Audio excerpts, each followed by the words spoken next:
Hi everyone, this is एवी और आज हमारे कोर्स की 6th वीडियो होने। आज इस वीडियो में हम बात करेंगे हमारे एंड्रॉइड स्टूडियो के प्रोजेक्ट। जो हमने लास्ट वीडियो में जो एंड्रॉइड स्टूडियो का प्रोजेक्ट क्रिएट किया था उसके अंदर जो हमको फाइल्स मिली थी, manifest file, Gradle build file, तो ये सभी फाइल्स के बारे में आज हम इस वीडियो में बात करने वाले हैं। और साथ में जो हमारी टूल्स विंडो होती है उन सभी चीज़ों के बारे में भी आज इस वीडियो के अंदर हम बात करेंगे। तो वीडियो को शुरू करते हैं। वीडियो को प्लीज़ अभी लाइक कर देना, चैनल को प्लीज़ अभी सब्सक्राइब कर लेना। और जैसा कि मैंने लास्ट वीडियो में आपको बताया था, अगर आप कंफर्टेबल हो तो आप ये हमारे एंड्रॉइड कोर्स की प्लेलिस्ट को आप अपने इंस्टा स्टोरी पर शेयर कर सकते हो। और हमारी जो इंस्टाग्राम आईडी है वो नीचे आपको डिस्क्रिप्शन बॉक्स में मिल जाएगी, तो आप हमें टैग कर सकते हो।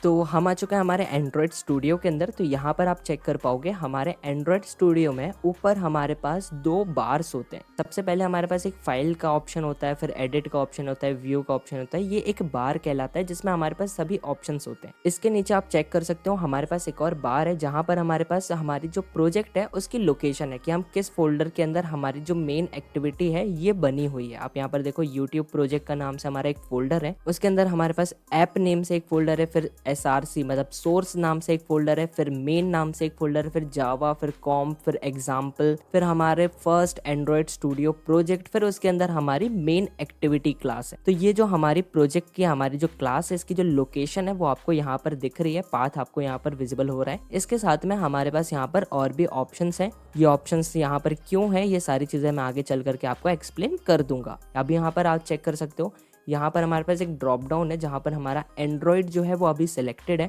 आप यहाँ पर अदर जो है वो सारी चीज़ें भी ऑप्शंस को सिलेक्ट कर सकते हो। जैसे प्रोजेक्ट की रिसोर्स फाइल जो है आप यहाँ पर सिलेक्ट कर सकते हो। तो आपको जो रिसोर्स के जितने भी फोल्डर्स हैं उनकी जो परफेक्ट लोकेशन है जैसे हमारे लोकल स्टोरेज पर दिखती है वैसे ही सेम आपको यहाँ पर भी विजिबल हो जाए। तो अभी इसको हम एंड्रॉइड पर रहने देते हैं और आप यहाँ पर चेक करो हमारे जितने भी फाइल्स हैं, जो भी फाइल्स हमने लास्ट वीडियो में हमारे प्रोजेक्ट को जब क्रिएट किया था तो जो फाइल्स हमारी बनी थी वो सारी फाइल्स हमारी जितनी भी हमारे प्रोजेक्ट के अंदर फाइल्स या फिर फोल्डर होते हैं वो सभी चीज़ आपको इस पैनल पर यहाँ पर विजिबल हो जाते हैं। ठीक है, यहाँ पर अगर हम ऊपर देखते हैं तो आप देखो यहाँ पर जो फाइल लिखा हुआ है, यहाँ पर जो फाइल है यहाँ पर आप जैसे ही क्लिक करोगे तो एक ड्रॉप डाउन आपके सामने आएगा। यहाँ पर आपको फाइल से रिलेटेड आपकी जो भी फाइल है उससे रिलेटेड आपके जितने भी ऑप्शंस होते हैं वो सभी ऑप्शंस आपको यहाँ पर मिल जाते हैं। ठीक है, यहाँ पर जो सेटिंग का ऑप्शन है वो भी आपको यहाँ पर मिल जाता है, प्रोजेक्ट स्ट्रक्चर का ऑप्शन भी आपको यहाँ पर मिल जाता है। अगर आपको आपकी फाइल को सेव करना है तो उसका भी ऑप्शन आपको यहाँ पर मिल जाता है। और जितने भी हमारी टूल विंडोज होती हैं वो सारी चीज़ें भी आपको यहाँ पर अवेलेबल होती हैं। आप यहाँ से जितने भी आपके टूल विंडोज हैं उनको भी आप यहाँ से एक्सेस कर सकते हो। अब यहाँ पर हमारा जो एंड्रॉइड स्टूडियो होता है ये हर एक फाइल को कुछ सेकेंड्स में सेव करता रहता है। यहाँ पर आपका जो प्रोजेक्ट है, जैसे आपने ये प्रोजेक्ट यहाँ पर क्रिएट किया, ये प्रोजेक्ट को आप डिज़ाइन कर रहे हो। ठीक है, यहाँ पर आप अपनी एप्लीकेशन को बना रहे हो और आपका जो एंड्रॉइड स्टूडियो है वो हर कुछ सेकंड में आपके प्रोजेक्ट को अपने आप सेव करता रहता है। ठीक है, तो आप अगर मैनुअली सेव करना चाहते हो तो आप मैनुअली भी कर सकते हो, बट आपका एंड्रॉइड स्टूडियो जो है जिस भी फाइल लोकेशन पर आप अपने प्रोजेक्ट को सेव करके रख रहे हो उस लोकेशन पर आपका एंड्रॉइड स्टूडियो आपके कोड को सेव करता जाता है एक एक करके। जैसे जैसे आप एंड्रॉइड स्टूडियो के अंदर चेंजेस करते जाते हो, अपने कोड लिखते जाते हो, वैसे वैसे एंड्रॉइड स्टूडियो आपके कोड को सेव करता जाता है ऑटोमेटिक। जिससे आपका एक बहुत बड़ा बेनिफिट होता है कि कभी भी आपका सिस्टम अगर अपने आप बंद हो जाता है, आपका अपने आप सिस्टम शट डाउन हो जाता है, या फिर लाइट गोल होने के कारण आपका विंडोज जो है, या फिर लाइट गोल होने के कारण, या फिर किसी भी कारण से आपका कंप्यूटर जो है वो बंद हो जाता है अगर, तो आपका जो डेटा है, आपका जो कोड है वो आपके पास सेव रहेगा। तो ये जो चीज़ है ये एक बहुत बड़ा बेनिफिट है हमारे एंड्रॉइड स्टूडियो के अंदर। तो ये चीज़ें आपको क्लियर हुई। अब इसके बाद आप यहाँ पर चेक करोगे, यहाँ पर एक हैमर का हमारे पास एक आइकन बना हुआ है। यहाँ पर देखो बिल्कुल छोटा सा हमारे पास एक हैमर का आइकन है जिसको हथौड़ा बोलते हैं, वो चीज़ हमारे पास यहाँ पर है। ये क्या ऑप्शन है?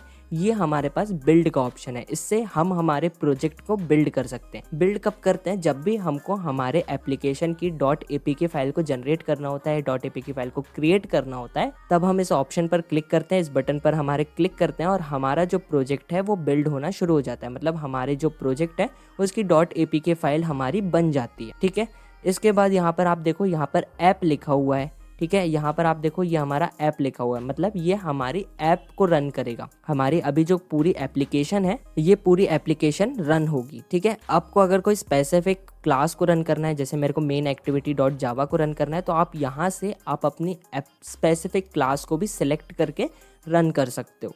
अब यहाँ पर मैं जैसे ही क्लिक करता हूँ तो आप देखो यहाँ पर जैसे मैंने क्लिक, यहाँ पर हमारे पास एक ऑप्शन है पेयर डिवाइसेस यूजिंग वाईफाई। तो आप यहाँ पर पेयर कर सकते हो। अगर आपको वर्चुअल डिवाइस बनाना है, ठीक है, तो आप यहाँ पर डिवाइस मैनेजर का भी ऑप्शन हमारे पास मिल जाता है। हम यहाँ पर डिवाइस मैनेजर पर जैसे ही क्लिक करते हैं तो आप यहाँ पर देखो हमारे पास एक डिवाइस मैनेजर के लिए एक पैनल जो है वो ओपन होकर के आ चुका है। इस पैनल में हमारे पास ऑप्शन है यहाँ पर वर्चुअल का और फिजिकल का। अगर आपका कोई फिजिकल डिवाइस जो है वो यूएसबी या वाईफाई की हेल्प से कनेक्टेड है तो वो आपको यहाँ पर विजिबल हो जाएगा। और अगर आप वर्चुअल डिवाइस बनाना चाहते हो तो आप वर्चुअल पर क्लिक करो। यहाँ पर आप देखो आपके पास ऑप्शन है क्रिएट डिवाइस, सिंपली इस पर क्लिक करो। यहाँ पर आप अपने वर्चुअल डिवाइस को बना सकते हो। यहाँ पर आप देखो अलग अलग स्क्रीन साइज आपको मिल जाएंगे, अलग अलग जो एंड्रॉयड फ़ोन है उनके जो वर्जन्स हैं वो आपको यहाँ पर मिल जाएंगे। Pixel 3 XL, pixel 3a, pixel 2 XL, ठीक है, साथ में पिक्सल 7, पिक्सल 7 प्रो, ये सारी चीज़ें आपको यहाँ पर अवेलेबल हो जाती हैं। साथ में अगर आप टैब के लिए बनाना चाहते हो तो आपको अलग अलग जो टैब्स होते हैं वो भी आपको यहाँ पर मिल जाएंगे। अगर आप स्मार्ट एंड्रॉयड वॉच के लिए बनाना चाहते हो तो वो उसके लिए भी आपको वर्चुअल डिवाइस मिल जाता है। डेस्कटॉप के लिए भी आपको यहाँ पर मिल जाता है। साथ में जो एंड्रॉयड टीवी होती हैं उनके लिए भी अलग अलग रेजोल्यूशन पर आपको यहाँ पर वर्चुअल डिवाइस जो है वो यहाँ पर आपको मिल जाता है, ठीक है। अगर जो हमारे जो कार के अंदर एंड्रॉयड म्यूजिक प्लेयर्स होते हैं वो भी आपको यहाँ पर मिल जाएगा। आप देखो यहाँ पर एक जो डिवाइस है वो अवेलेबल है, तो आप यहाँ पर सभी चीज़ों का एक वर्चुअल डिवाइस क्रिएट कर सकते हो, ठीक है। तो यहाँ पर आप क्रिएट कर सकते हो। यहाँ पर हमारे पास एक ऑप्शन है, मैं अभी इसको कैंसिल कर देता हूँ और यहाँ पर जो हमारा डिवाइस मैनेजर है इसको मिनिमाइज कर देता हूँ। इसके बाजू में जो हमारे पास एक ऑप्शन है ये हमारी रन बटन है।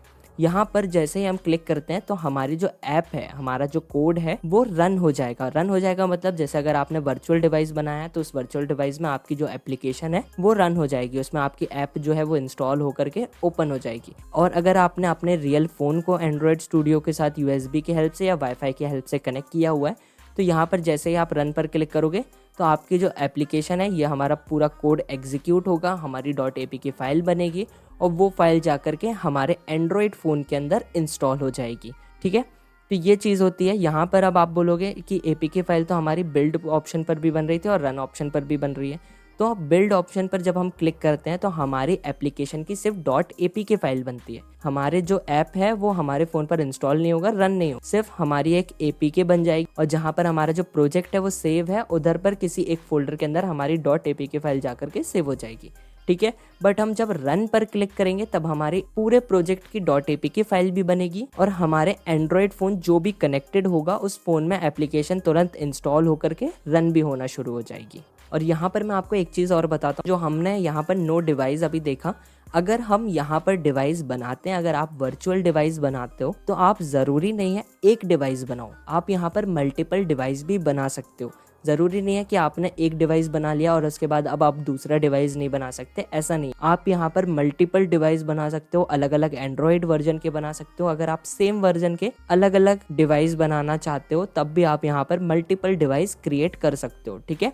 और अगर आपको अपने फिजिकल फ़ोन को कनेक्ट करना है, आपके रियल एंड्रॉयड फ़ोन को आपको एंड्रॉयड स्टूडियो के साथ कनेक्ट करना है, तो ज़रूरी नहीं है आप एक एंड्रॉयड फ़ोन को कनेक्ट करो, आप 2 से 3 एंड्रॉयड फ़ोन को अपने एंड्रॉयड स्टूडियो के साथ वायरलेसली और वायर्डली कनेक्ट कर सकते हो, ठीक है। जितने भी डिवाइस आपके कनेक्ट होंगे वो सभी डिवाइस, यहाँ पर आपको नो डिवाइस जहाँ पर अभी लिखा हुआ आ रहा है, यहाँ पर आपको सभी आपके जितने भी डिवाइस कनेक्टेड होंगे, चाहे वो फिजिकल डिवाइस हो या फिर वर्चुअल डिवाइस, सभी डिवाइस आपको इस ड्रॉप डाउन में विजिबल हो जाएंगे। तो यहाँ पर आप क्लिक करके अपने स्पेसिफिक डिवाइस को सिलेक्ट कर सकते हो, किस फ़ोन के अंदर आपको आपकी एप्लीकेशन को रन करना है। तो आप यहाँ पर अपने डिवाइस को सिलेक्ट करो और सिंपली रन बटन पर क्लिक करके आप अपने एप्लीकेशन को रन कर सकते हो। यहाँ पर अब आप देखोगे जो हमारा रन बटन है इसके बाजू में हमारे पास एक ऑप्शन है। यहाँ पर आप देखो, यहाँ पर जैसे मैं होवर करता हूँ तो हमारे पास एक ऑप्शन है अप्लाई चेंजेस और रीस्टार्ट एक्टिविटी का। अभी जो ये ऑप्शन है ये हमारे पास अवेलेबल नहीं है। ये क्यों अवेलेबल नहीं है? क्योंकि हमारा कोई भी वर्चुअल डिवाइस या फिर हमारा फिजिकल डिवाइस हमारे एंड्रॉयड स्टूडियो के साथ कनेक्टेड नहीं है, ठीक है। जैसे ही मैं अपने एंड्रॉयड फ़ोन को या फिर कोई एक वर्चुअल डिवाइस को हमारे कनेक्ट कर लूँगा तो उसके बाद हम जैसे ही एप्लीकेशन को रन करेंगे तब ये ऑप्शन जो है हमारे पास अप्लाई चेंज और रीस्टार्ट एक्टिविटी का, ये ऑप्शन हमारे पास एनेबल हो जाएगा। ये जो ऑप्शन है इससे होता क्या है, जब भी आप अपने एप्लीकेशन को बनाते हो, ठीक है, आपने एक एप्लीकेशन बनाई, ठीक है, रन आपने किया, तो जब एप्लीकेशन आपकी रन होती है तो आपके पास एक स्प्लैश स्क्रीन है जो कि 5 सेकंड तक आपको स्क्रीन पर दिख रही है, ठीक है। स्प्लैश स्क्रीन आपकी दिखेगी, उसके बाद आप जाओगे लॉगिन फ्रेम पर। अब आपका जो लॉगिन फ्रेम है उस लॉगिन फ्रेम पर आपने कुछ चेंजेस करना है, ठीक है। जैसे कि हो सकता है आपने एप्लीकेशन को रन किया, स्प्लैश स्क्रीन ओपन हुई, इसके बाद आपका लॉगिन फ्रेम ओपन हुआ और लॉगिन फ्रेम जो है उस लॉगिन फ्रेम में आपको ऐसा लगा कि मेरे को यहाँ पर जो बैकग्राउंड कलर है ये थोड़ा सा अच्छा नहीं लग रहा, मेरे को चेंज करना है। तो आप क्या करोगे, यहाँ पर अपने IDE के अंदर, यहाँ पर एंड्रॉयड स्टूडियो में आप उस बैकग्राउंड कलर को चेंज कर दो। जैसे ही आप बैकग्राउंड कलर को चेंज करोगे और उस चेंज को करने के बाद आप यहाँ पर हमारा अप्लाई चेंज और रीस्टार्ट एक्टिविटी वाला जो बटन है इस पर क्लिक करोगे, तो आपकी जो एप्लीकेशन है उसका सिर्फ लॉगिन पेज जो है, मतलब लॉगिन एक्टिविटी जो है, सिर्फ वहाँ पर जो आपने चेंज किया है बैकग्राउंड वो अप्लाई हो जाएगा और आपकी सिर्फ लॉगिन वाला जो एक्टिविटी है वो बस रीस्टार्ट हो जाएगी। और जो आपकी ऐप है, जो आप रियल फ़ोन पर यूज़ कर रहे हो या फिर वर्चुअल फ़ोन पर यूज़ कर रहे हो, वो ऐप आपकी सेम वही लॉगिन फ्रेम से ही ओपन होकर के आपको विजिबल होगी। तो अब आपको लग रहा होगा रन बटन और इस बटन में डिफरेंस क्या है। तो जैसा कि मैंने आपको बताया कि ये जो अप्लाई चेंज और रीस्टार्ट एक्टिविटी है ये सिर्फ लॉगिन फ्रेम पर चेंजेस करेगी, ठीक है, इसने सिर्फ लॉगिन फ्रेम पर चेंजेस किए। तो इसका मतलब क्या हुआ कि आपको आपकी एप्लीकेशन को दोबारा से पूरा स्टार्टिंग से बिल्ड नहीं करना पड़ा। जिस भी एक्टिविटी में आपने चेंजेस करे, जिस भी फाइल के अंदर आपने चेंजेस करे, सिर्फ वही फाइल के अंदर आपके चेंजेस अप्लाई हुए और वही सेम एक फाइल आपकी रीस्टार्ट हो गई। तो जिससे आपकी मेमोरी बची, आपका जो एप्लीकेशन है वो दोबारा बिल्ड नहीं हुआ स्टार्टिंग से लेकर के। आप स्प्लैश स्क्रीन भी दोबारा बिल्ड नहीं हुई, आपकी स्प्लैश स्क्रीन दोबारा से आपकी बिल्ड होकर के आपके फ़ोन पर पूरी एप्लीकेशन दोबारा से इंस्टॉल नहीं करनी पड़ी आपको। आपने जहाँ पर चेंज करें सिर्फ उसी फाइल में चेंजेस करके आपने उस एक्टिविटी को, सेम उस फाइल को बस आपने रीस्टार्ट कर दिया। तो यहाँ पर हमारे अगर रन बटन पर आप दोबारा से क्लिक करोगे तो आपका जितने भी प्रोजेक्ट है, मतलब आपकी जो अगर स्प्लैश स्क्रीन भी है तो वो भी दोबारा से रीबिल्ड होगी, दोबारा से .apk बनेगी, फिर दोबारा से आपकी एप्लीकेशन आपके फ़ोन के अंदर इंस्टॉल होगी और फिर दोबारा आप अपने एप्लीकेशन को रन करके देख पाओगे। पर अगर आप अप्लाई चेंज और रीस्टार्ट एक्टिविटी पर क्लिक कर देते हो तो आपने जिस भी एक्टिविटी के अंदर चेंज किया है सिर्फ वही सिंगल एक एक्टिविटी बस आपकी दोबारा से रन होगी, दोबारा से बिल्ड होगी और आपको चेंज वहां पर विजिबल हो जाएगा। बाकी जो एक्टिविटीज हैं उनमें कोई भी चेंजेस नहीं होगा और बाकी जो एक्टिविटीज है वो आपकी रीस्टार्ट भी नहीं होंगी। इसके बाद हमारे पास नेक्स्ट ऑप्शन है अप्लाई कोड चेंज। यहाँ पर आप देख सकते हो, जैसे ही मैंने यहाँ पर होवर किया, यहाँ पर हमारे पास क्या दिख रहा है, अप्लाई कोड चेंजेस। तो इसका मतलब क्या होता है अब अप्लाई कोड चेंजेस का, जब भी आप एप्लीकेशन को रन कर लेते हो, जैसा कि मैंने अभी आपको यहाँ पर एग्जांपल लेकर बताया कि आपने एक एप्लीकेशन को रन किया, वहां पर आपकी एप्लीकेशन आपके फोन पर ओपन भी हो गई, स्प्लैश स्क्रीन ओपन हो गई, स्प्लैश स्क्रीन के बाद आपकी लॉगिन स्क्रीन ओपन हो गई, ठीक है। तो अब आपको लग रहा है कि मेरे को यार कोड में ना कुछ चेंजेस करना है, लेआउट में कोई चेंजेस नहीं करना, सिर्फ मेरा जो कोड है उस पर मेरे को चेंज बस कर देना है। तो आप क्या करोगे, आपने कोड में चेंज कर दोगे और यहाँ पर अप्लाई चेंज वाला जो है, अप्लाई कोड चेंज, इस पर क्लिक कर दोगे। यहाँ पर जैसे ही आप क्लिक करोगे तो आपको यहाँ पर कोई फिजिकल ऐसा कोई चेंजेस होते हुए नहीं दिखेंगे, बट आपका जो कोड है वो चेंज हो जाएगा आपकी एप्लीकेशन के अंदर भी, जो आपके फ़ोन पर ऑलरेडी रन हो रही है, ठीक है। तो यहाँ पर आपको ऐसा कोई चेंजेस नहीं दिखने वाला कि हमारे यहाँ पर चेंज हुआ तो मेरी एप्लीकेशन में कुछ अलग दिख रहा हो, ऐसा कुछ नहीं होगा। आपको पता भी नहीं चलेगा कि आपके कोड में भी चेंजेस हो गए हैं, पर आपके जैसे आप क्लिक करोगे वहां से आपकी एप्लीकेशन में जो कोड है उसमें चेंजेस जो भी आप यहाँ से करोगे वो चेंज हो जाएगा। अब इसके बाजू में आप देखो हमारे पास दोबारा से एक ऑप्शन है, यहाँ पर हमारे पास एक ऑप्शन है डीबग का, ठीक है। ये जो बटन है ग्रीन कलर की दिख रही है, ये बटन हमारी डीबग की है। ये सारे ऑप्शन एक्चुअली हमारे डीबग के हैं। यहाँ से आप, ये हमारा फर्स्ट, सेकंड, थर्ड, फोर्थ, ये जो सभी ऑप्शंस हैं ये हमारे डीबगिंग के ऑप्शन। यहाँ से आप अपनी एप्लीकेशन को, आप अपने ऐप को रन टाइम में अगर आपके पास कोई एक्सेप्शंस आ रहे हैं, कोई एरर्स आ रहे हैं, तो उन सभी चीज़ों को आप आइडेंटिफाई कर सकते हो इन टूल्स का यूज़ करके। आप अपने एप्लीकेशन को डीबग कर सकते हो और कोई एरर आ रहा है, जैसे कि आप अपनी एप्लीकेशन को रन करते हो और आपकी जो एप्लीकेशन है वो एक पॉइंट पर जाकर के क्रैश हो जाती है, आपकी एप्लीकेशन बंद हो जाती है, तो आप अपने एप्लीकेशन में वो आइडेंटिफाई कर सकते हो कि आपकी ऐप जो है वो किस पॉइंट पर क्रैश हो रही है। अगर आप अपने कोड को चेक कर रहे हो तो आपको नहीं मिल रहा कि मेरी एप्लीकेशन पता नहीं क्यों बटन पर क्लिक करने के बाद बंद हो जा रही है, तो वो सिचुएशन में आप क्या करोगे, वहां पर आप अपनी एप्लीकेशन को डीबग करोगे। यहाँ पर आप डीबगिंग पर क्लिक करोगे, आपकी एप्लीकेशन जो है वो डीबग होना स्टार्ट होगी और इसकी हेल्प से आप अपने ऐप के अंदर उस पर्टिकुलर एरर को, कि किस कारण से आपकी एप्लीकेशन क्रैश हो रही है, उस चीज को आइडेंटिफाई कर पाओ। तो ये जो सभी ऑप्शंस है ये हमारे डीबगिंग के ऑप्शंस हैं। इनको मैं अभी एक्सप्लेन नहीं करने वाला हूँ आपको इस वीडियो के अंदर, ये क्योंकि ये जो डीबगिंग है ये एक अलग टॉपिक है। इसके लिए आपको एक सेपरेट वीडियो मिलेगी जिसके अंदर हम सिर्फ और सिर्फ डीबगिंग के बारे में ही बात करेंगे। अब इसके बाद आप देखो हमारे पास एक और बटन है जहाँ पर जैसे ही मैंने होवर किया तो आप देखो मेरे पास क्या दिखा रहा है, sync project with Gradle file. इसका मतलब क्या हो, अब जैसे कि अगर आपने मेरी चैट एप्लीकेशन को बनाया है या किसी भी एंड्रॉइड प्रोजेक्ट को आपने कभी बनाया होगा तो आपको पता होगा कि जो ग्रेडल बिल्ड फाइल होती है, यहाँ पर आप देखो हमारे पास फाइल वाला जो हमारा सेक्शन है, यहाँ पर हमारे पास फाइल है बिल्ड ग्रेडल, ठीक है, यहाँ पर हमारे पास फाइल है, ठीक है। ये दोनों जो फाइल्स हैं, यहाँ पर अगर आप कुछ चेंजेस करते हो, जैसे कि अगर आप यहाँ पर कुछ डिपेंडेंसी को ऐड करते हो, ठीक है, तो आप यहाँ पर कोई भी अगर चेंजेस करते हो तो उनको आपको सिंक करना पड़ता है। तो वैसे तो आप जब भी अपनी ग्रेडल बिल्ड फाइल के अंदर कोई भी चेंजेस करते हो या किसी भी डिपेंडेंसी को ऐड करते हो, तो जैसे कि हमारे पास एक नोटिफिकेशन आ रहा है ऊपर ये ब्लू कलर की लाइन में, यहाँ पर आपके पास ऑप्शन आ जाता है सिंक करने का, ठीक है। तो आप यहाँ से डायरेक्ट उस अपनी ग्रेडल बिल्ड फाइल को सिंक कर सकते हो। अगर बट आपके पास किसी कारण से यहाँ ऊपर ऑप्शन नहीं आ रहा है तो आप क्या कर सकते हो, यहाँ पर ये जो बटन है इस बटन पर क्लिक करके आप अपनी किसी भी ग्रेडल बिल्ड फाइल में कोई भी चेंजेस अगर आपने करे हैं उन चेंजेस को आप सिंक कर सकते हो, ठीक है। इसके बाद अब साइड में एक और बटन है, ये किस बटन की है, ये हमारे पास वापस से डिवाइस मैनेजर है, ठीक है। यहाँ पर भी डिवाइस मैनेजर आप क्लिक करके डिवाइस मैनेजर जैसा कि मैंने यहाँ से ओपन करके आपको बताया था, जहाँ पर हम डिवाइस को सिलेक्ट करते हैं, यहाँ पर भी हमारे पास डिवाइस मैनेजर जो ऑप्शन था यही ऑप्शन हमारे पास एक यहाँ पर भी है, यहाँ पर आप क्लिक करके अपने डिवाइस मैनेजर को ओपन कर सकते हो, ठीक है। इसके बाद हमारे पास सर्च का ऑप्शन है, यहाँ पर आप अपने XML फाइल को या फिर अपनी जावा फाइल को या जो भी एक्टिविटीज़ हैं या कोई भी फाइल जो आपके प्रोजेक्ट की फाइल लोकेशन पर है उन सभी फाइल्स को आप यहाँ से सर्च कर सकते हो। तो अभी मैं इसको क्लोज कर देता हूँ, ठीक है। इसके बाद आपके पास यहाँ पर सेटिंग्स का ऑप्शन है, IDE की जो सेटिंग्स होती है वो सभी सेटिंग्स को आप यहाँ से कस्टमाइज कर सकते हो, ठीक है। यहाँ पर आपको सभी ऑप्शंस मिल जाते हैं। अगर आप किसी प्रोजेक्ट पर काम कर रहे हो और आपको कुछ प्लगइन को इंस्टॉल करने की जरूरत पड़ गई तो यहाँ पर आप देख सकते हो यहाँ पर प्लगइन का ऑप्शन भी है, तो यहाँ से आप किसी प्लगइन को इंस्टॉल करना चाहते हो तो आप वो भी यहाँ से डायरेक्ट कर सकते हो। तो ये जो बाहर टूल्स हमको दिख रहे हैं ये सभी टूल्स हमारे कॉमनली यूज्ड हैं, हम इनको हमारे एप्लीकेशन को बनाने के टाइम पर इनको सबसे ज़्यादा यूज़ करने वाले हैं। तो ये जो सभी टूल्स हैं हमको यहाँ पर बाहर एक बार अलग से बना करके रखा हुआ है, यहाँ पर हमको मिल जाते हैं। अगर आपको रन पर देखो ऊपर सबसे जो हमारा बार है यहाँ पर आप देखो रन का ऑप्शन है, अगर आप इस रन पर क्लिक करोगे तो आपको वही सारे ऑप्शंस यहाँ पर भी मिल जाएंगे और इनके साथ में और भी हमारे पास जो ऑप्शंस हैं वो सभी टूल्स हमको यहाँ पर भी मिल जाएंगे, ठीक है।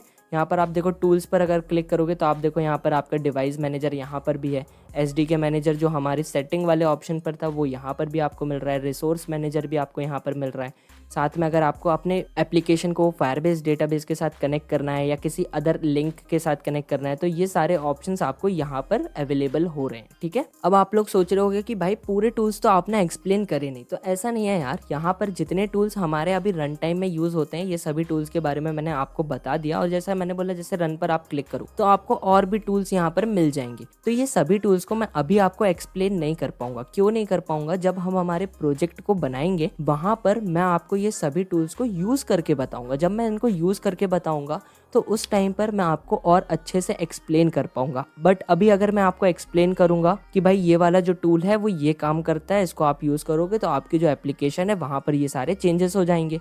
अगर मैं इस तरीके से अभी एक्सप्लेन करूंगा बिना कुछ प्रैक्टिकल दिखाए तब आपको यहाँ पर कुछ भी समझ में नहीं आएगा, आप बोलोगे कुछ भी समझ में नहीं आ रहा। यहाँ पर आप देखो हमारे पास प्रोजेक्ट की जितनी भी फाइल्स हैं ये सभी फाइल्स हमको यहाँ पर विजिबल हो रही हैं। ये जो फाइल है, ये जो सेक्शन है, ये हमारे प्रोजेक्ट का टूल विंडो है, ठीक है। इसके बाद आप नीचे देखो यहाँ पर साइड में आपको दिख रहा है रिसोर्स मैनेजर। यहाँ पर जैसे ही मैं क्लिक करता हूँ तो आप देखो मेरे पास यहाँ पर एक रिसोर्स मैनेजर के नाम से एक टूल विंडो ओपन हो गई है। इसका मतलब क्या है, यहाँ पर आप जितने भी एक्सटर्नल रिसोर्स अपने प्रोजेक्ट के अंदर लेकर के आते हो, जैसे कि आप आइकन्स लेकर के आते हो या फिर आप इमेजेस को यूज करने वाले हो या फिर आप किसी फॉन्ट स्टाइल को यूज करने वाले हो, तो जितने भी एक्स्ट्रा रिसोर्सेज आप अपने एप्लीकेशन के अंदर इम्पोर्ट करते हो वो सभी चीज आपको यहाँ पर मिल जाती है। इसलिए इसका जो नाम है वो भी रिसोर्स मैनेजर है कि आप यहाँ पर सभी अपने मैनेज कर पाओगे अपने एक्सटर्नल रिसोर्स को यहाँ पर इस विंडो के अंदर, ठीक है। इसको मैं क्लोज कर देता हूँ। यहाँ पर हमारे पास और भी ऑप्शन है, यहाँ पर बुकमार्क का भी ऑप्शन है, यहाँ पर फिर हमारे पास स्ट्रक्चर का भी ऑप्शन है। तो ये सारी चीज़ों को मैं अभी आपको नहीं बताऊँगा, यहाँ पर अभी बताऊँगा तो कन्फ्यूज़ होना स्टार्ट हो जाओगे, ठीक है।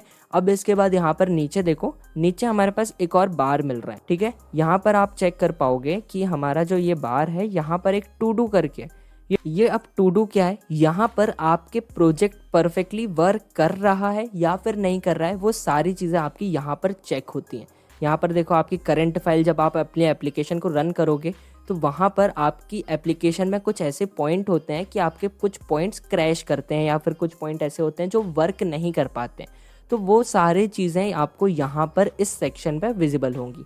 ठीक है, फिर इसके बाद हमारे पास प्रॉब्लम्स का ऑप्शन होता है। प्रॉब्लम क्या होता है कि आप जब अपने XML फाइल को क्रिएट करते हो या फिर कुछ लॉजिक्स को लगाते हो तो IDE के अकॉर्डिंग कुछ प्रॉब्लम्स आपके कोड में होती हैं। वो सारी प्रॉब्लम्स आपको यहाँ पर इस सेक्शन के अंदर मिल जाएंगी। प्रोजेक्ट एरर्स में देखो, यहाँ पर आप जैसे ही प्रोजेक्ट एरर पर क्लिक करोगे तो आपके पास यहाँ पर देखो, अभी तो हमारे पास कोई प्रोजेक्ट एरर नहीं है, बट आप जब हम एप्लीकेशन को बनाएंगे, हमारे एंड्रॉयड ऐप को बनाएंगे, तब हमारे पास कुछ एरर आएंगे। हमारे प्रोजेक्ट के अंदर कुछ एरर्स क्रिएट होंगे, कुछ एरर हम क्रिएट करेंगे डेमो के लिए, तो वो सारे एरर आपको यहाँ पर मिल जाएंगे।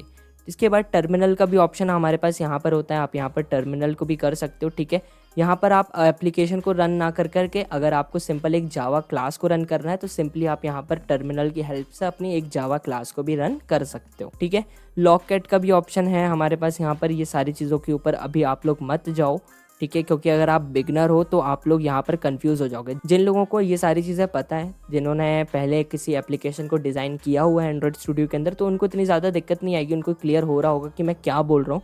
बट जो बिगनर्स हैं उनको थोड़ा सा हो सकता है कि डाउट लग रहा हो, बट ऐसा कोई टेंशन की बात नहीं है। अभी मैं आपको एंड्रॉयड स्टूडियो के बारे में बता रहा हूँ। एंड्रॉयड स्टूडियो के अंदर कौन सी चीज़ कहाँ पर है, सिर्फ वो चीज़ मैं आपको बता रहा हूँ। आप लोग सिर्फ इतना सुन लो। ये चीज़ अगर आप सुन लोगे ना तो आगे चल कर जब मैं एप्लीकेशन बनाएंगे, हम लोग जब प्रैक्टिकल करेंगे, तो जब मैं उस टाइम पर बोलूँगा कि रन बटन पर क्लिक करो, तो उस टाइम पर आपको ढूंढना नहीं पड़ेगा आपकी IDE के अंदर कि यार ये रन बटन पर कहाँ क्लिक किया, ये बटन कहाँ पर है। आपको तुरंत क्लिक हो जाएगा कि कहाँ बताया था, यहाँ पर बताई थी, तो रन बटन हमारी ये है। तो इस टाइप से, इसलिए मैं आपको पहले अभी एंड्रॉयड स्टूडियो के सभी चीज़ों के बारे में सिर्फ एक्सप्लेन कर रहा हूँ। अब यहाँ पर इसके बाद आप चेक करोगे, हमारे पास यहाँ पर बिल्कुल एक छोटा सा ऑप्शन है।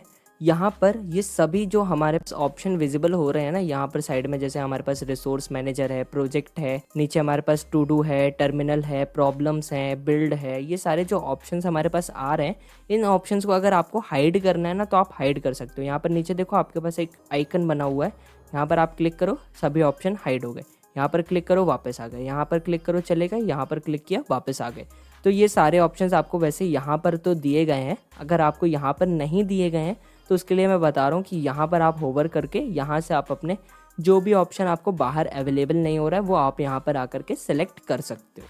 अब हम चलते हैं हमारे प्रोजेक्ट के फाइल्स पर। यहाँ पर हम समझते हैं कि ये जो ग्रेडल स्क्रिप्ट है, ये ऐप फोल्डर है, ये सारी चीज़ें हैं क्या। अब ये जो ग्रेडल स्क्रिप्ट है ये क्या होती है, इसके अगर मैं ओपन करूँ तो यहाँ पर आप देखो हमारे अंदर इतनी सारी इस फोल्डर के अंदर फाइल्स हैं।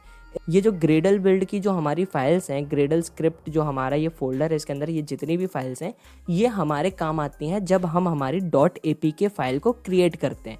जब भी आप अपने एप्लीकेशन को बिल्ड करते हो, APK फाइल को बनाते हो, वहाँ पर आपको ये सारी फाइल्स की रिक्वायरमेंट होती है। अगर आपकी ये सारी फाइल्स जो हैं बिल्कुल परफेक्ट होंगी, बिल्कुल करेक्ट सेटिंग के साथ में होगी, तब आपकी जो .apk फाइल है वो क्रिएट हो पाएगी। अगर हमको कोई रिक्वायरमेंट है, जैसे अगर हमको कोई डिपेंडेंसी को ऐड करना है, तब हम हमारी ग्रेडल बिल्ड फाइल के अंदर कुछ चेंजेस को कर सकते हैं।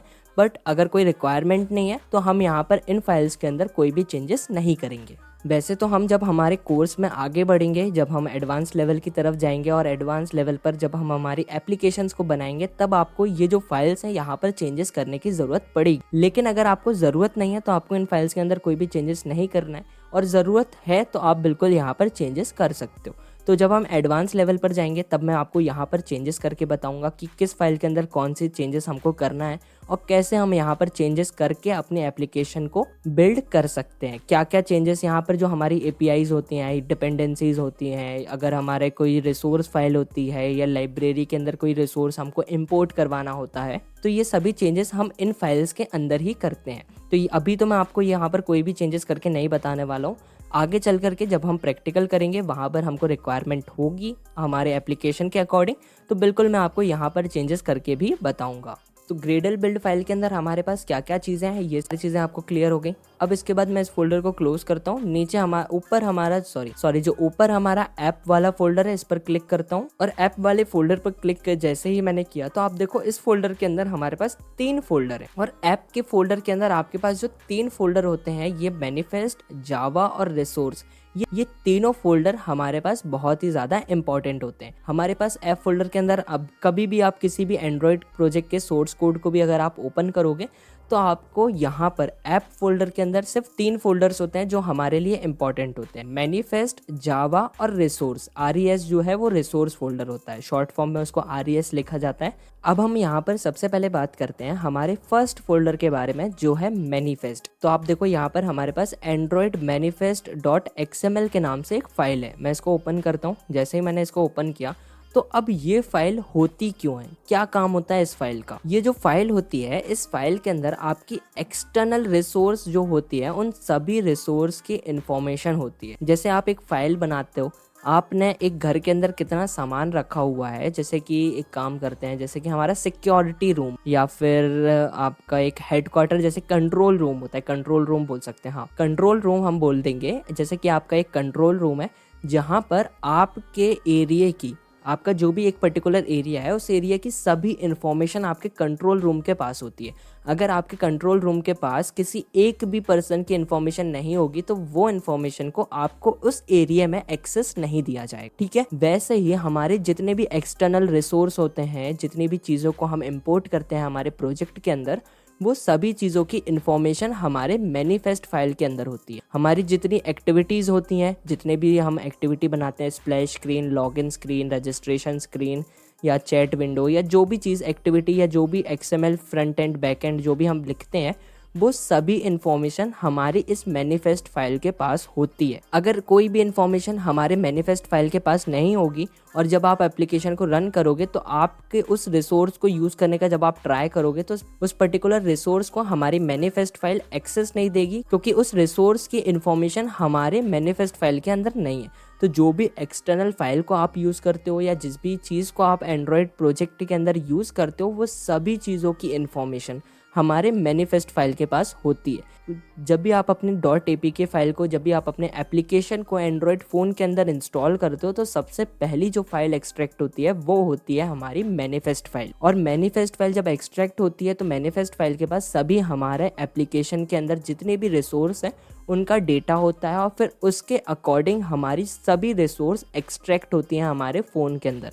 और एक भी चीज़ अगर मिसिंग हो जाती है तो वो फाइल एक्सट्रैक्ट नहीं हो पाती, या तो हमारे एप्लीकेशन इंस्टॉल ही नहीं हो पाता, और बाय चांस अगर इंस्टॉल हो भी गया है तो आप जब रन करोगे तो आपको कहीं ना कहीं पर एक्सेप्शन मिल जाता है। तो यहाँ पर मैनिफेस्ट फाइल जो है इसको आप एक कंट्रोल रूम बोल सकते हो, कि जिसके पास एक सभी चीज़ों का, जितना भी चीज़ हम हमारे एप्लीकेशन के अंदर यूज़ कर रहे हैं, हम हमारे एंड्रॉयड स्टूडियो के अंदर इस प्रोजेक्ट के अंदर यूज़ कर रहे हैं, वो सभी चीज़ों का जो इन्फॉर्मेशन होती है वो हमारे एंड्रॉयड मैनिफेस्ट फाइल के अंदर होती है। और अच्छे से जब हम आगे चल करके हमारी एप्लीकेशन को बनाएंगे तब आपको ये सारी चीज़ें और अच्छे से क्लियर हो जाएंगी। अगर आप यहाँ पर हमारे मैनिफेस्ट फाइल के अंदर देखोगे तो यहाँ पर हमारे पास एक एप्लीकेशन का सेक्शन है।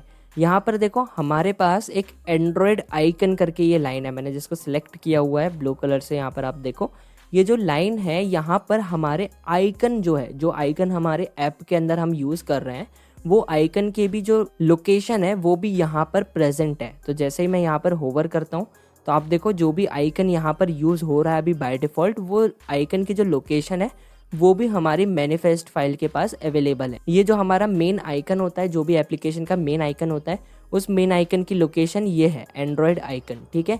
और जो हमारे कई एंड्रॉयड फ़ोन होते हैं जहाँ पर एक राउंड आइकन होता है, तो आप अपनी एप्लीकेशन के अंदर राउंड आइकन भी लगा सकते हो। तो यहाँ पर आप नीचे देखो, लेबल के नीचे मैं इस लाइन को सिलेक्ट करता हूँ, यहाँ पर आप देखो हमारे पास एंड्रॉयड राउंड आइकन करके भी है, और उस राउंड आइकन की जो हमारी लोकेशन है, जो पाथ है, वो भी यहाँ पर अवेलेबल है कि कौन सा आइकन यहाँ पर यूज हो रहा है। तो ये सारी इन्फॉर्मेशन जो है वो हमारी मैनिफेस्ट फाइल के पास होती है। वो फाइल के अंदर कौन सी थीम हमारी अभी जो यूज हो रही है हमारे इस एप्लीकेशन के अंदर, वो इन्फॉर्मेशन भी आपकी यहाँ पर अवेलेबल। इसके बाद यहाँ पर नीचे आते हैं तो अभी हमारे प्रोजेक्ट के अंदर सिर्फ एक मेन एक्टिविटी वाली जो फाइल है वो बनी हुई है। तो आप यहाँ पर देखो एक्टिविटी में हमारे पास नेम में एक मेन एक्टिविटी नाम से एक फाइल जो है वो यहाँ पर अवेलेबल, ठीक है। ठीक है। फिर यहाँ पर इंटेंट फिल्टर है, ये सारी चीज़ें आगे जब हम हमारे कोर्स में बढ़ेंगे तो आपको ये सारी चीज़ें क्लियर हो जाएंगी। ये सारी चीज़ मैं आपको उस टाइम पर एक्सप्लेन करूँगा, ठीक है।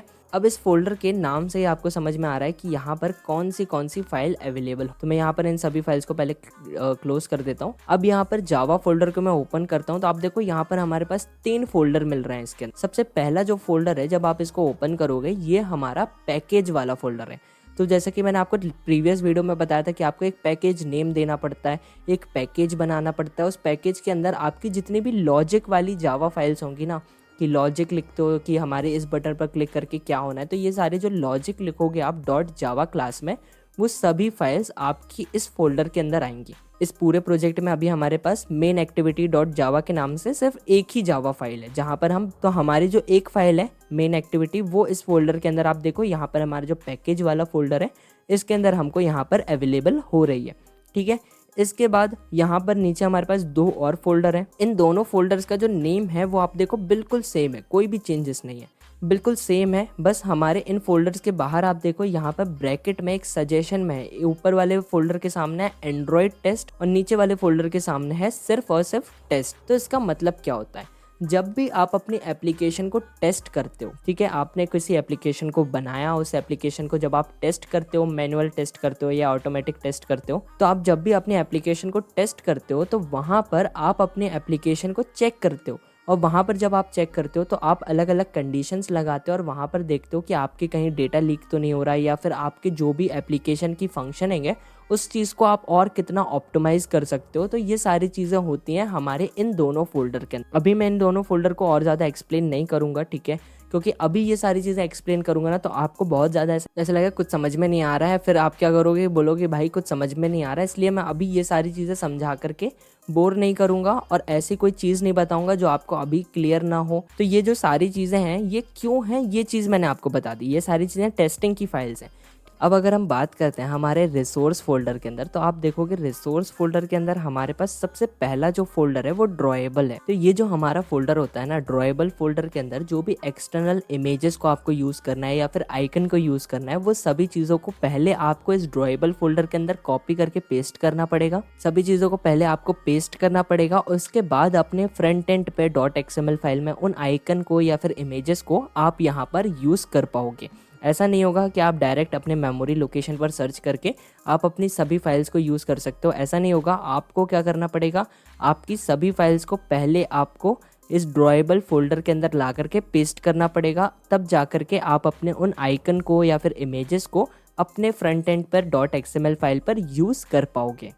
यहाँ पर जो फाइल सपोर्ट करती हैं वो होती है JPEG या JPJ। ये 2 टाइप की फाइल्स जो होती हैं वो यहाँ पर सपोर्ट करती हैं। इसके बाद में जो हमारे ट्रांसपेरेंट बैकग्राउंड वाली जो इमेजेस होती हैं या फिर हमारी विदाउट बैकग्राउंड वाली जो इमेजेस होती हैं वो मोस्टली यहाँ पर PNG फॉर्मेट में यूज करी जाती हैं। इसके साथ में 2 फॉर्मेट और होते हैं जो हमारा ड्रॉएबल फोल्डर सपोर्ट करता है। पहला होता है SVG और दूसरा होता है PSD। ये दोनों फॉर्मेट में भी हमारे जो वेक्टर एसेट्स होते हैं उनको भी हमारा ड्रॉएबल फोल्डर सपोर्ट करता है। उनको आप ऐसा डायरेक्ट कॉपी करके यहाँ पर पेस्ट नहीं कर सकते। उनके लिए आपको क्या करना होगा, ड्रॉएबल फोल्डर पर राइट क्लिक आप करोगे, न्यू पर जाओगे। न्यू पर जाने के बाद आपको जब यहाँ पर बहुत सारे ऑप्शंस दिख रहे हैं तो आप यहाँ पर देखो, यहाँ पर आपको वेक्टर एसेट दिखता है। सिंपली आपको यहाँ पर वेक्टर एसेट पर क्लिक करना है। यहाँ पर क्लिक करके आप अपने जो भी वेक्टर एसेट है उसको यहाँ पर लोकल फाइल से भी इंपोर्ट करवा सकते हो, ठीक है। यहाँ पर आप इंपोर्ट करवा सकते हो और अगर एंड्रॉयड स्टूडियो की जो बाय डिफॉल्ट क्लिप्स होती हैं उनको अगर आपको यूज करना है तो भी आप उनको भी यहाँ पर यूज कर सकते हो। यहाँ पर आप चेक कर सकते हो, यहाँ पर जैसे ही मैंने क्लिप आर्ट पर क्लिक किया तो आप देखो जो हमारा एंड्रॉयड स्टूडियो पहले से हमको प्रोवाइड करवाता है, ये बाय डिफॉल्ट एंड्रॉयड स्टूडियो के अंदर सेव्ड होती हैं।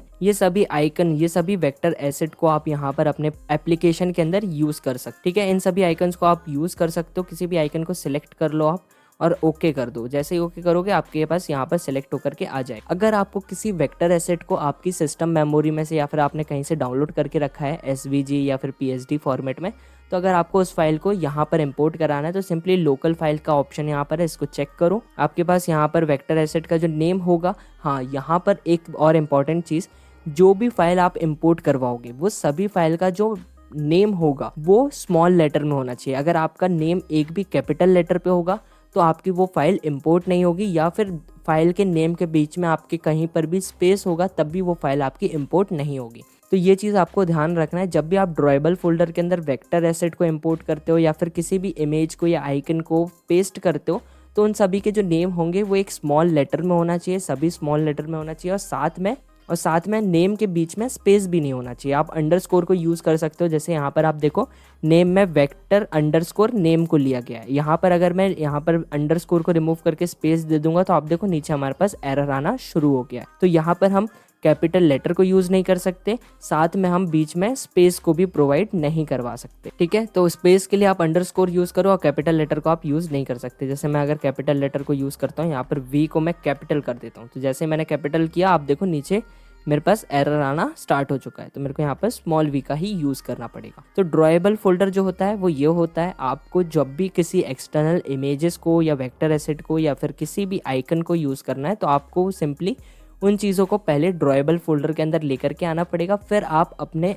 प्रोजेक्ट के अंदर अपने XML फाइल के अंदर उन सभी रिसोर्सेज को यूज़ कर पाओगे। तो ये चीज़ आपको क्लियर हो गई। अब इसके बाद आता है हमारा लेआउट फोल्डर। लेआउट फोल्डर को जब मैं ओपन करता हूँ तो आपको यहाँ पर जितनी भी आपकी फ्रंट एंड वाली फाइल होगी ना, जितनी भी आपकी XML फाइल होगी, वो सभी फाइल्स आपको यहाँ पर विजिबल होने वाली है। जैसे हमारे पास अभी यहाँ पर आप चेक कर सकते हो मेरा जो लेआउट है, यहाँ पर मेरे पास एक फाइल अभी ऑलरेडी अवेलेबल है। मेरी जो activity main dot XML file जो है वो यहाँ पर अवेलेबल है। ये वाली जितनी भी आप अपनी एक्टिविटी बनाओगे, लॉगिन एक्टिविटी बनाओगे या फिर अपनी स्प्लैश स्क्रीन बनाओगे या फिर आप कोई भी अपना फ्रंट एंड एप्लीकेशन में किसी भी फ्रंट एंड पर डिज़ाइन करोगे, तो जो भी आप XML फाइल क्रिएट होगी वो सारे फाइल्स आपकी लेआउट के अंदर आएगी। जो भी आप फ्रंट एंड बनाओगे वो आप XML फाइल के अंदर बनाते हो, ठीक है, वो सभी चीज़ आपकी इस लेआउट फोल्डर के अंदर आएगी।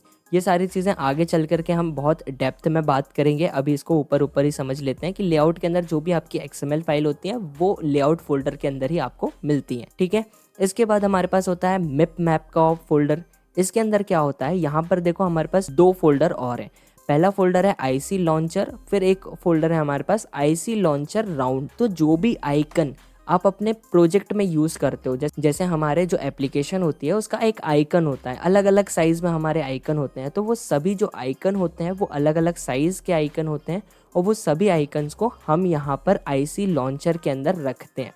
ठीक है, आप यहाँ पर देखो हमारे पास एक आइकन के इतने सारे टाइप हैं। ये आइकन हमारा यहाँ पर है, फिर एक आइकन ये है, फिर एक आइकन यहाँ पर इस साइज का है, फिर अलग अलग डिफरेंट साइज में, और हमारी जो इमेज की क्वालिटी है वो भी अलग अलग है। आप यहाँ पर चेक कर सकते हो, यहाँ पर इस इमेज की जो क्वालिटी है वो आप चेक कर सकते हो, यहाँ पर चेक। तो हमको अलग अलग साइज के जो आइकन्स होते हैं वो हम यहाँ पर हमारे इन फोल्डर्स के अंदर रखते हैं और इन आइकन्स को हम हमारे एप्लीकेशन के अंदर यूज करते हैं। वैसे ही सेम हमारे पास राउंड आइकन भी होता है। कभी कभार हमारी एप्लीकेशन को कुछ ऐसी पोजीशन होते हैं, कुछ ऐसी जगह होती है जहाँ पर हमको राउंड आइकन का यूज करना पड़ता है। तो राउंड आइकन के लिए भी सेम अलग अलग साइज में हमारे पास आइकन्स हैं।